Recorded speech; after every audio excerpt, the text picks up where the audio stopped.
If you're looking for a herb that can detoxify your body among very many other health benefits, look no further. In this video, we are going to discuss a herb known as periwinkle, or vinca as known by other people. You can share with us in the comment section below how you call this herb in your region. We are going to be looking at its identification. How do you tell this herb from the different herbs? What things set it apart?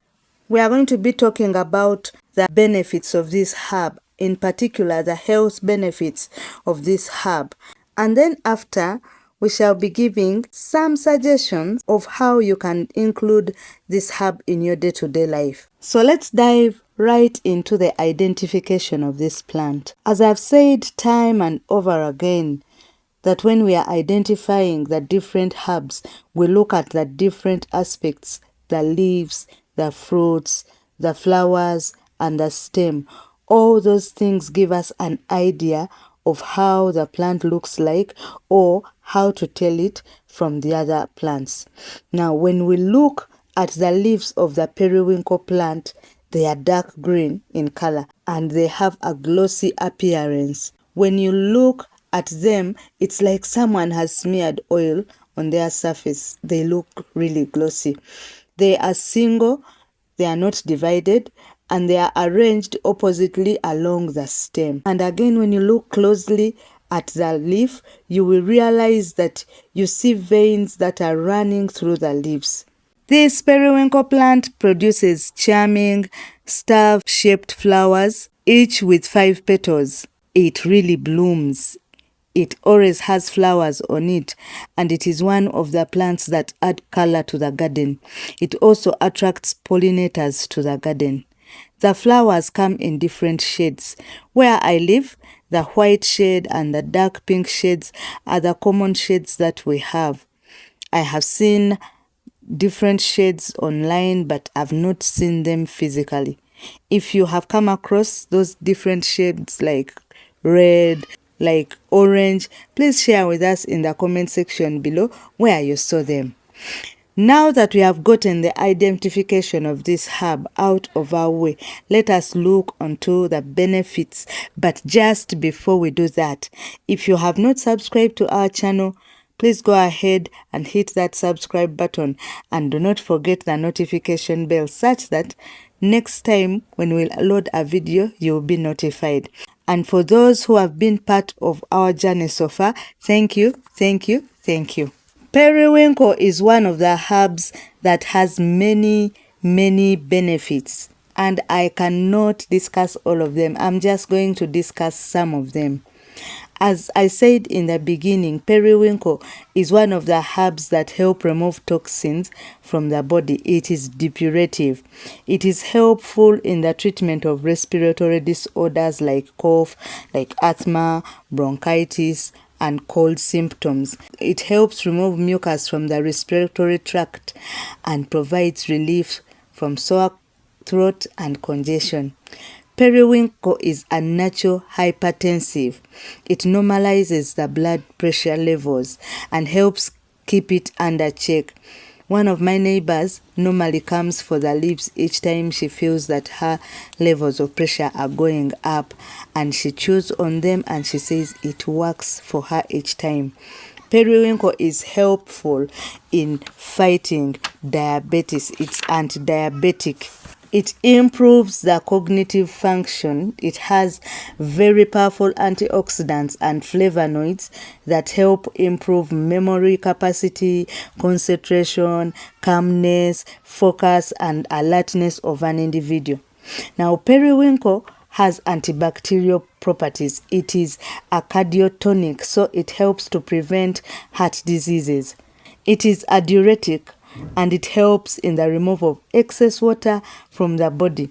It helps in the expulsion of worms from the body. It has pain-relieving constituents. It's a carminative. It helps expel gas from the stomach and the intestines.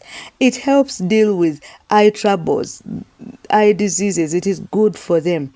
It is anti-diarrhea. It is styptic, meaning it stops bleeding. It regulates the menstrual flow.